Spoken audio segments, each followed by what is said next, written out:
Approche, installe-toi et écoute. Je vais te raconter une histoire. Celle d'une aventure un peu folle qui a démarré en Europe il y a plus de 70 ans. En 1945, la Seconde Guerre mondiale s'achève enfin. Le vieux continent est dévasté. Les batailles armées ont laissé derrière elles des champs de ruines, des économies à terre et des populations européennes meurtries. Il faut pourtant se relever, recommencer à vivre en oubliant la guerre et créer les fondements d'un espace de paix et de stabilité. Car la paix que les nations européennes viennent de conquérir au prix de grandes souffrances est fragile. En 1951, 6 pays européens mettent en commun leur production de charbon et d'acier. Ce sont des ressources stratégiques et symboliques aussi, puisqu'elles sont indispensables à la fabrication des armes.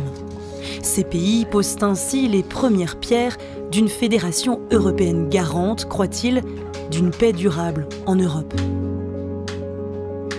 Ils décident ensuite d'étendre leur collaboration à d'autres domaines, l'énergie atomique ou l'agriculture. La construction européenne est en marche. Les années passent. L'Union européenne s'ouvre à d'autres pays. Bientôt, ils sont 12, puis 15, puis 27 aujourd'hui. Te rends-tu compte?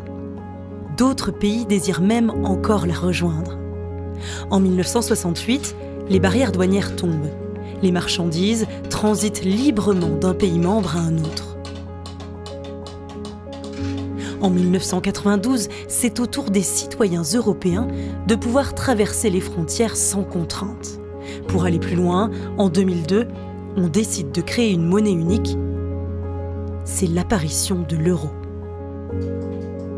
Mais tu sais, l'Union européenne, ce n'est pas seulement une zone de libre-échange, c'est aussi une communauté dotée de ses propres institutions et de ses politiques qui se bat pour le respect de ses valeurs. Les droits humains, la démocratie, la fin des inégalités, un futur équitable ou la préservation de notre planète. Peu à peu, l'Union européenne est devenue un acteur géopolitique influent.